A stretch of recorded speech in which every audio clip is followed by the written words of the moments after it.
Welcome to the Find Your Leadership Confidence podcast with Vicki Noethling. You are about to discover impactful lessons that help you grow as an individual, grow your confidence, and find the positive and good within you, so you powerfully and authentically become the best version of yourself. Be sure you visit our website at www.findyourleadershipconfidence.com. While you're there, subscribe to us via your favorite network. Now tune in, get ready, and enjoy the journey of emerging as a leader of exception in the 21st century. Welcome everyone to the Find Your Leadership Confidence podcast. I'm your host, Vicki Noethling, coming to you from Roswell, Georgia. The goal of this podcast is to bring topics and guests that will empower you to become that confident leader and take your business and your life to the next level. Today, I am very pleased to have with me, once again, Michaela Cox.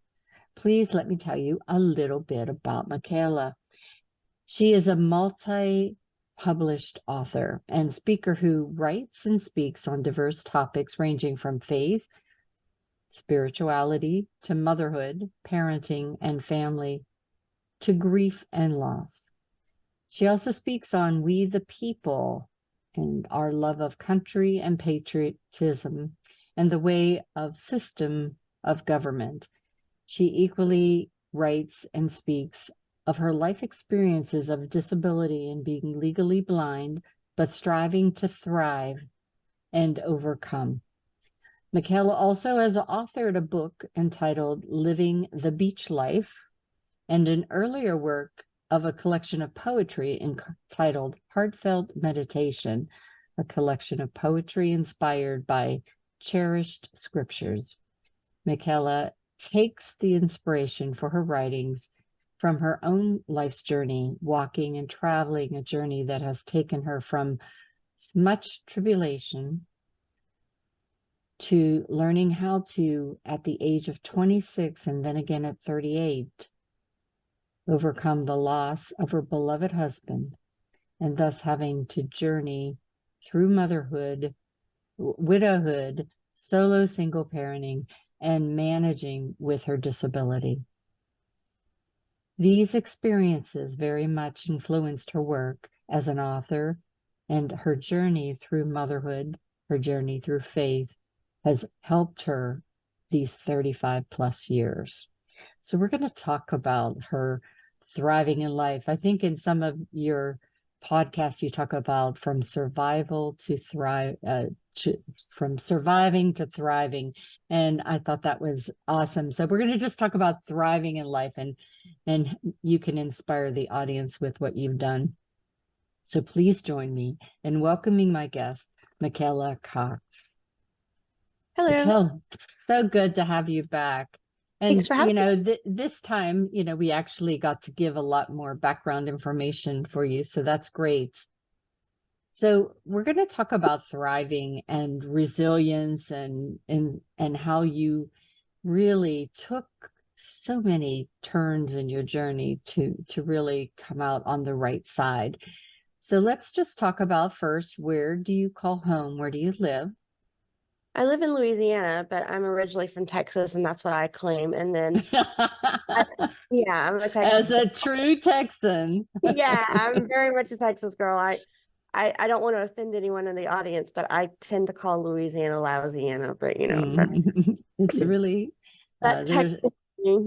Yeah, Texas. I know lots of people from Texas, and you've got that big Texas state, everything's better in Texas and all that. But I love Georgia too. My husband that passed away was from Georgia, and anyway, beautiful state. My sister-in-law lives there, so I love your state too. Where's she live? Alpharetta right now. So she lives not too far from me, 10 minutes away. Yeah. Awesome. Well, if you come visit your sister, you come visit me. Okay.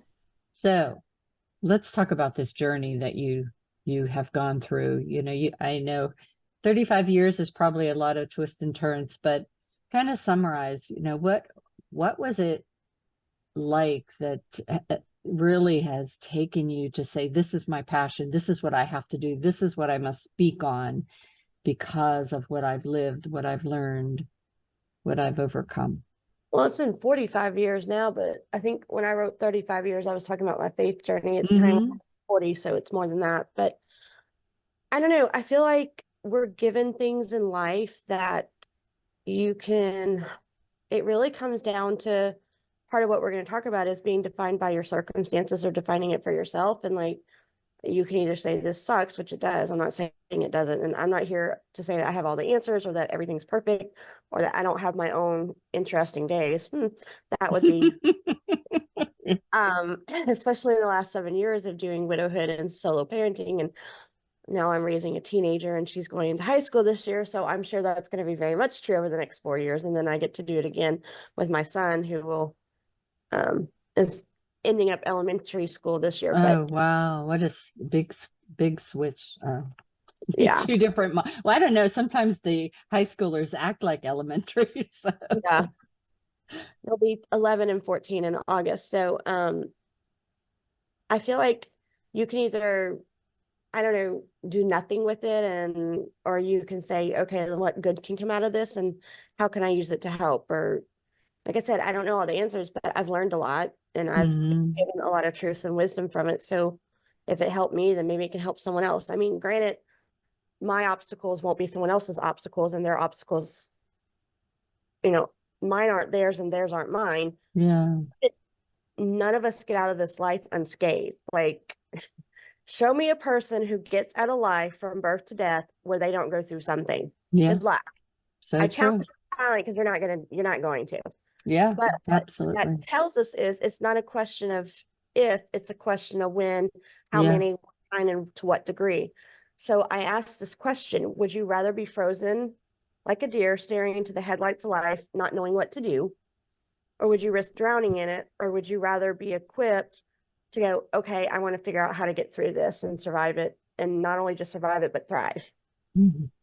Yeah. So I feel like I have a lot I can offer people, because overcoming is overcoming no matter what the mountain you're trying to overcome. It's the same skill set. Now, while each obstacle or challenge may have its own quirks or idiosyncrasies from one to the next, but the idea of what it takes to overcome whatever it is in fact the same. And it very much, while I speak in it from a disability standpoint or a grief standpoint, it's applicable to everybody. It's very universal and it works in business as well and in life. So anyway. Very true. So you have 2 kids, teenage. How has how do you convey to these preteen and teens that that there are things that, as you say, everybody has to go through something. It's a roller coaster of life. How do you convey to them this resilience and this attitude to be first positive? of all, because they've already known. They lost their father, my husband, when they were 3 and 6. I've known kids younger than that, but that's a hard hit early. Yeah. So they're already aware of that. That taught them that things are coming.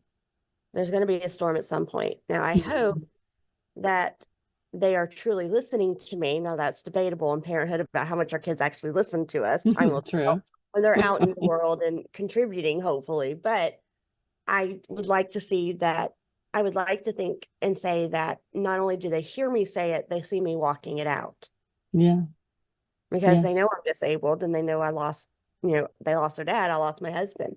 So I think it's kind of more, I don't want to say cognizant or life, like not just head knowledge at this point, but heart knowledge, like they're aware things happen. It happened to them too. It just didn't happen to me. Yeah. So you used your experiences to write your books and different publications, and you still write. I know you still are writing. So share a little bit about your first book and how was that? A lot of times when I interview authors that have gone through trauma, it really was a way to help them heal.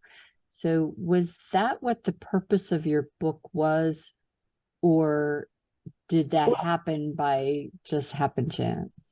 No, I've written my whole life. Like I was a little bit of a weird kid. Mm-hmm. When I lived in No. Texas in Longview, I decided in second grade I needed to write an editorial. I don't know what second graders write editorials, and I dang sure don't know any second graders that write them on politics. I think that was, it had to be 86, 87, and I want to say that was, or maybe it was, fourth grade was 88 to 89, so third grade had to be 87. Yeah, so it had to be 87, early 87 or even late 86. That must have been when the Supreme Court decision came down that burning the flag was within the First Amendment rights of freedom of speech, and I was pretty not happy. So I Mm-hmm. decided I need to tell the world about it. Why do I think they would pay attention to an 8-year-old? I have no earthly idea, but I was determined I needed to let it be known what my little 8-year-old head thought about it. Anyway, and then I wrote my first poem in fourth grade. Hopefully I don't write the way I did back then, but the first book that you speak of, Heartfelt Meditations, was a book I started picking at in high school. And then because of my vision and legal blindness and disability in that respect, when I'm in school, I do well at academic life, but it takes a lot of work. So I don't really have time for anything else. Like in college, I went to class, I came home and worked with readers, and then I did my homework. Like I didn't work in college because I didn't have time to work in college, literally. Yeah. 20 to 30 hours that people do a part-time job, I was working with readers every day. So it's like, Mm-hmm. there's no time to do that. So I don't get to really do anything other than schoolwork if I want to do well in it, which I did. So I would pick at it throughout the years, and then I wrote my last poem for that one in 2004, and that was in the midst of separation and divorce. And then I dated and got married, and then we had kids, and I was, all the things life. So I Mm-hmm. finally published that in 2011. So that was kind of like I think that was over close to 15 years before it got published, just because of, Wow. and like I said, I was in school for a lot of that. So I was Mm-hmm. like, okay, I just picked at it. It was like a hobby. But you didn't let it go. A lot of people would just Yeah. say, someday. No, I knew I was called to be a writer. That's what I felt like I was called to do in my faith, that I feel like I'm supposed to do. And a lot of the books I write now aren't necessarily cathartic. They're just what I think I need to write because that's the ideas I was given. And I feel like I'm passionate about those topics and I want to share, like, if I'm going through it, other people are going through it too, type Yeah. thing. Like, series. I mean, half the population are women. And so probably most of us at some point have kids or stepkids or adopt or Mm-hmm. something. So I was like, Mm-hmm. well, I'm not the only ones going through this. The ones that are cathartic are the Now I See series, which I write about my life, my actual story. And as the series develops, it'll go deeper, dive into the grief and loss journey, and that's very Mm-hmm. cathartic. Like I usually cry while I'm writing those books, if I'm being honest. Like I Yeah. have tears down my face as I'm typing away But on the keyboard. Like but that's so healing though, you it know? is, but I'm like a mess. Like I'm glad no one's around to see me write it, because it would be like scary looking at someone writing on their keyboard while crying. And then when I write the Finding Grace Through Grief ones, those are the ones that are actually are what I'm going through, and so those are the ones that I cry during and are cathartic. Mm-hmm. So Wow. So besides the fact that you have this legal blindness, what else makes you and your writings unique though? Is it the topics? Is it how you write them, the tone? I think it's the topics, but more so, I feel like oftentimes I write on hard topics, whether it's politics and religion, because I don't know where you grew up, but in some cultures and areas of the country, you're raised that you don't talk certain things, and mixed company and polite company, you don't bring up the taboos like religion and politics, like they shouldn't mix. But I feel like Mm-hmm. kind of like what we were talking about in Echo, for anyone that heard that interview, there's empowerment when you have conversations, and through conversations we come up with hope and opportunity and new ideas. So we need to have those hard conversations, but just like in relationships and other topics of conversation in life, it's not so much what you're talking about, but it's how you say it that makes Mm-hmm. those conversations easier. So I feel like if you approach them, even grief and loss, I mean, there's nothing really funny about grief and loss, but if you can come in a way with an open-handed and try and, I don't want to say humor, but come at it with a little bit of a different perspective and add in the little cleverness while you can and make it Mm-hmm. more friendly and approachable, and people aren't so scared of it, and add freshness to it and authenticity to it. And just like, I feel like in my motherhood series and my religion series, faith series, I very much come to it with the cleverness and earnestness and openness and frankness, and try and, make it light, and Yeah. people be open to it. Well, and I think that's a way a lot of people deal with things. I remember when I was about, I think, a sophomore, and my bus was an hour and a half bus ride to my school that I went to, high school. And it was winter in Pittsburgh. And in this bus ride, we went by a golf course, and at the golf course was a little hill that then led to a parking area for the driving range. And it just so happened my bus hit ice just at that point and went down on its side. Oh, wow. And turned over on this little 8-foot embankment. And so luckily, no one got really That had to hurt be so badly. scary. No seatbelts, so we're all falling every which way. There were a couple broken arms. The driver was hurt a little bit, but we're all walking around kind of in shock. And we had to wear school uniforms for this school that I was going to. And everyone is crying and things. And for me, I just had to find a way to help people through this. And I was like, oh my God, I have a run in my pantyhose. How am I going to get this? How am I going to get through school? And they're like looking at me like, what's wrong? But I had to find some humor. I had to break this sadness. Yeah. To be able to get through this terrible, that could have been so much worse. Oh yeah. But we all survived. God was on our side. And so I think, that's the magic sometimes of great movies, is even in those terribly tense times, they'll throw in some humor, some lightness. I just saw Steel Magnolias again. I think it was released in '89. Yeah, because it's 35th anniversary, and I think everyone loves that scene when Sally Field is crying at the cemetery and they're talking to her, and then Clary goes, "Here, hit Weezer," and everyone just like, it's like that perfect moment of a break in the seriousness. Yeah. It was just comic relief, literally. So yeah. Yeah. So you're not laughing, you're crying. If you're not crying, you're laughing. So which one would you prefer? Exactly. Sometimes you do both at the same time. Absolutely do. So whenever you speak to different groups, do you talk whenever you want to share what your story is on perhaps the grief piece or motherhood piece? What kind of questions do you get from folks about what they're going through, and how have your experiences maybe helped them? A lot of people ask me, how did you do it, especially with the disability and the grief and the loss. I mean, I did get divorced in 2005, but I mean, that was 19 years ago. It doesn't really affect me, and I didn't have kids with him. So it's just, we parted ways, and you get to figure it out. But, so that's kind of, and not that it wasn't hard at the time, but out of the three, comparatively speaking, I would say it's probably a less of a thing in my life than it was, at the time. Obviously it was a big deal, but now with everything else I've gone through, I just, doesn't really matter. It's just part of it.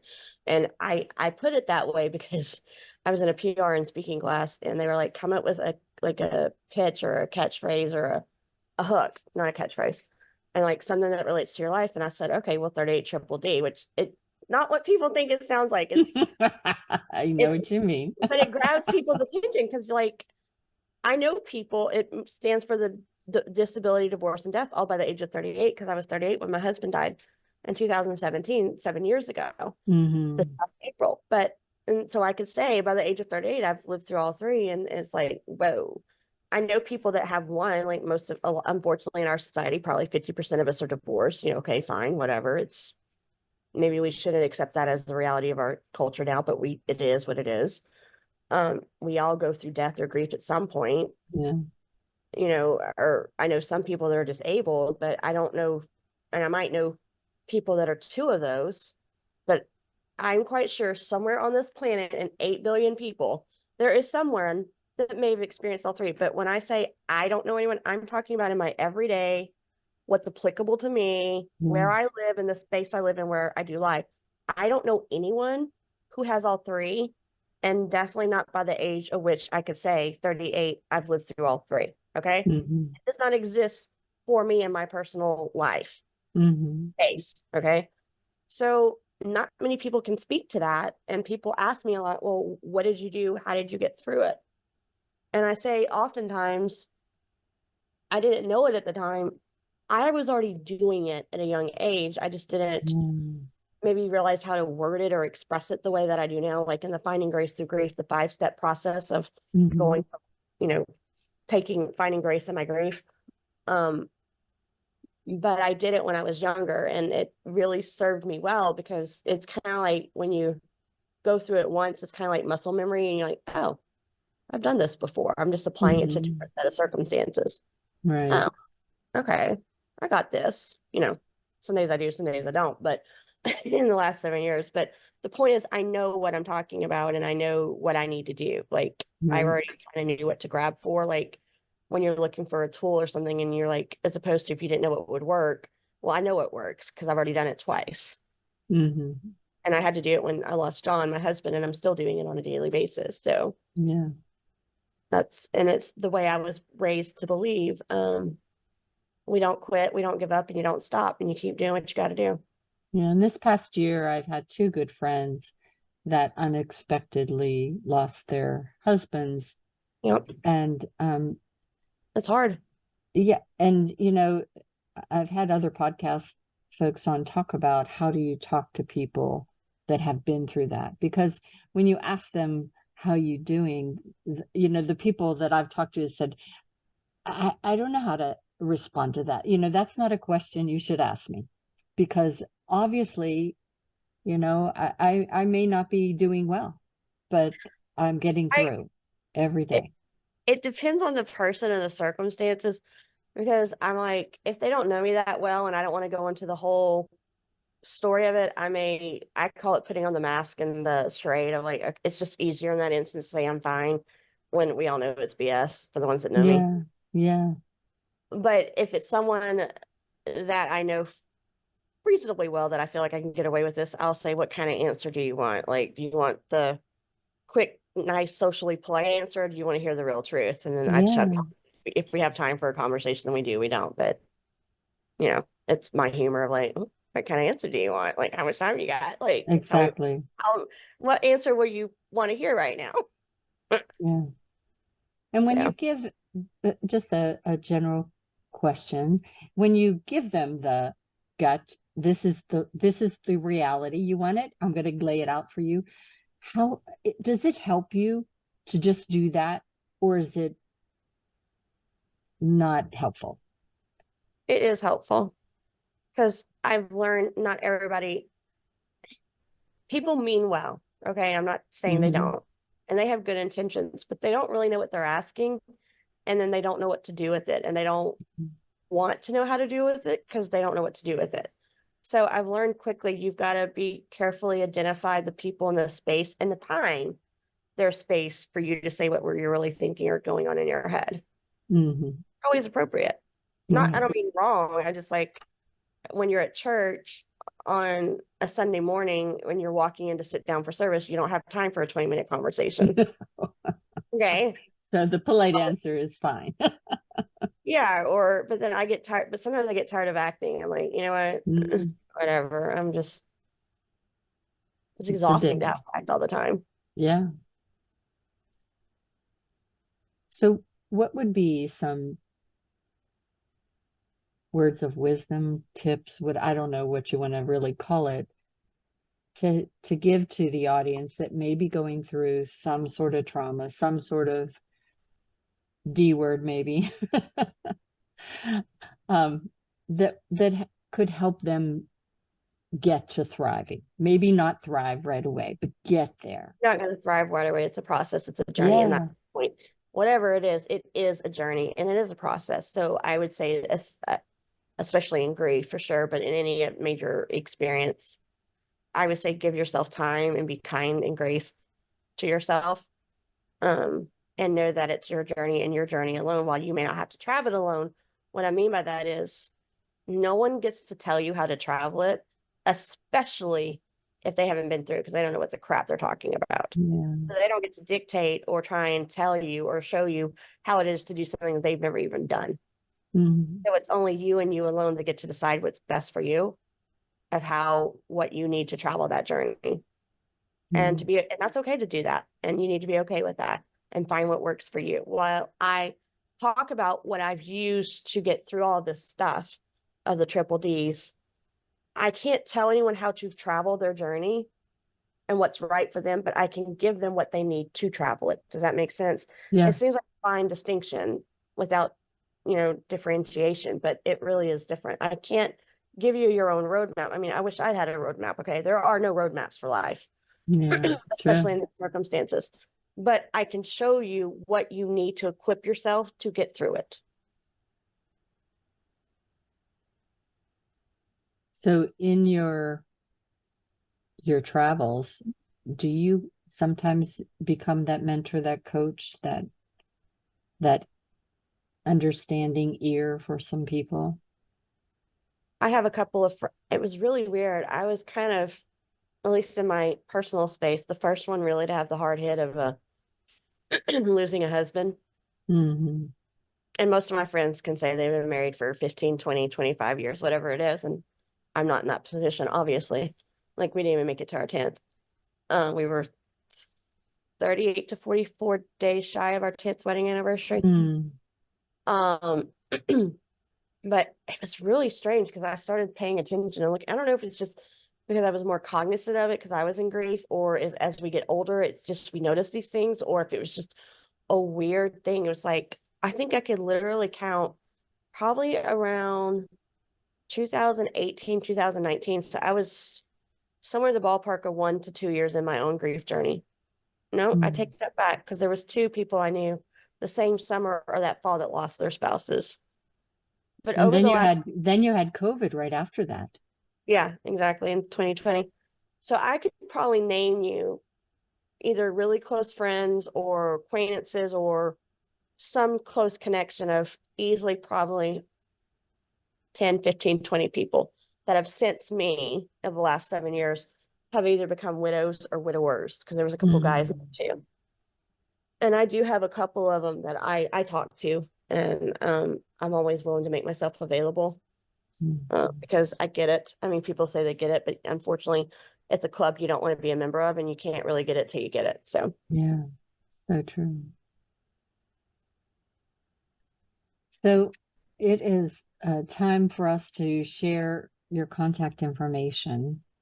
I did have one final question before we do that. And you've written, you're always writing.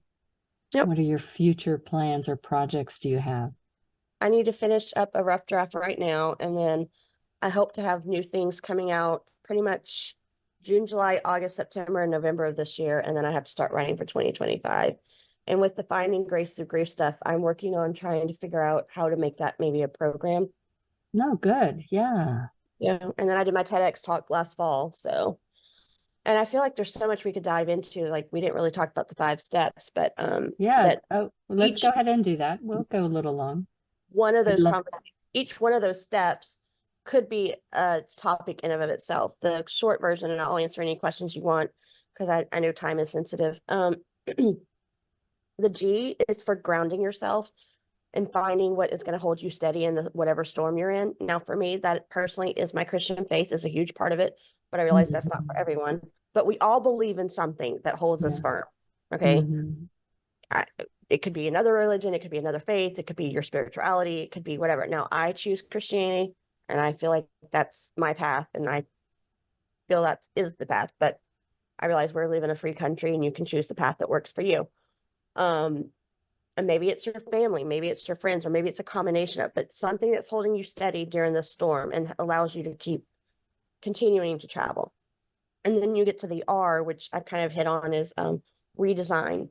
daring to be your own designer and not be defined by your circumstances, but to define it for yourself. And when your world is crumbling around you, decide, okay, I can create a new something design for my life, and then set out and create what you want.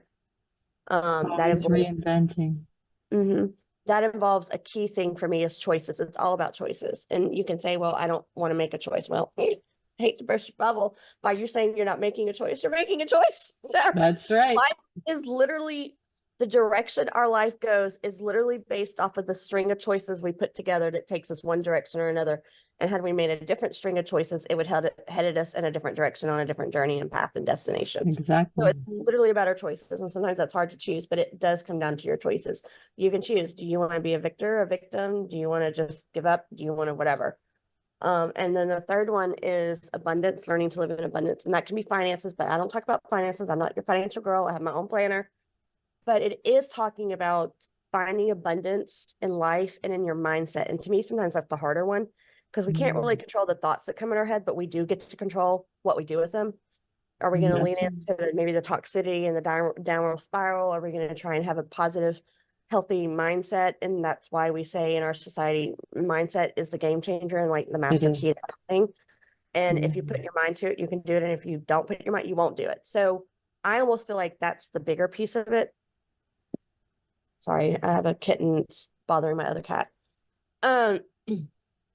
It's the game changer because it can literally open up all the doors, and it's what allows you to have that healthy mindset to stay true to the choices that you picked, to keep you on the journey that you wanted to be on, that's grounding you in what you're going through. And then the C is choosing care and clarity over chaos and confusion, which to me is a huge piece of self-control.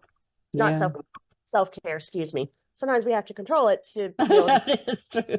I don't know. I guess that was Freudian slip, but sometimes to stay in control, I guess is what I was thinking. But I talk about self-care in that, which is key. And because it's doing the self-care that allows us to have the healthy mindset to stay true to our choices that we want in our journey, that grounds us so we can stay grounded.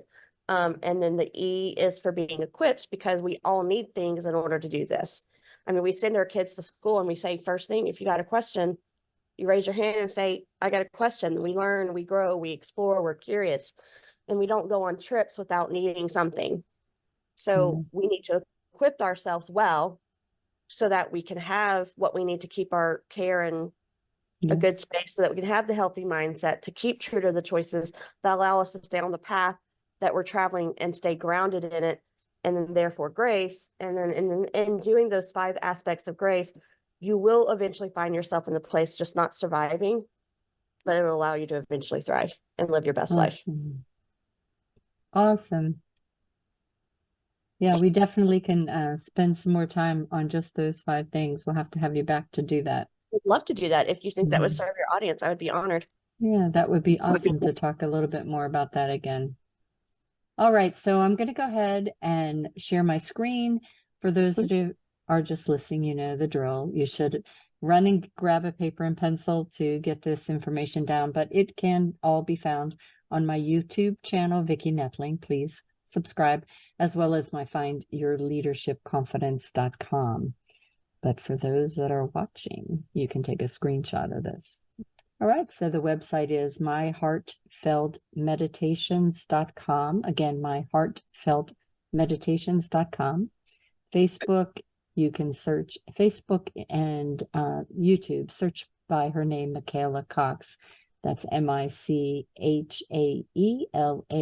Cox, C-O-X.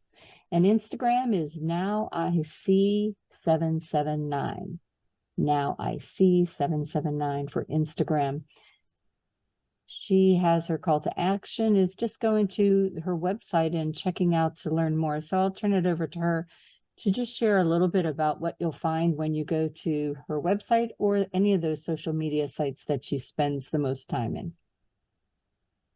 A lot of it I post when I have new projects coming out, and on my website you can find resources and a little bit about my background and my TEDx talk, and I list a lot of I have a media section, so you can find all the things and resources that can help you on any of the things that I talk about. So awesome. Well, Michaela, always a pleasure chatting with you. Yes, thank you. Such a great resource, and you do have a wonderful story so many people, as you say, tend to give up sooner with much less of a journey, tribulations and things. And I think you're just a wonderful example for your kids and for others that Yeah. you can survive. You just, when you get knocked down, you get back up. Mhm. There's so much more in life. And, you know, I think there is a calling that you have, and you're answering that call. So that's Thank you. awesome. Awesome to have you as a guest. So everyone, you know that life is a journey, and it's up to you to enjoy the ride. This is Vicki Noethling, signing off. Thank you for tuning into the Find Your Leadership Confidence podcast with Vicki Noethling, where we share impactful lessons that help you grow as an individual, grow your confidence, and find the positive and good within you so you powerfully and authentically become the best version of yourself. Remember to visit our website at www.findyourleadershipconfidence.com and enjoy even more great episodes like this one. Again, while you're here, subscribe to us via your favorite network. We look forward to seeing you next time on the Find Your Leadership Confidence podcast.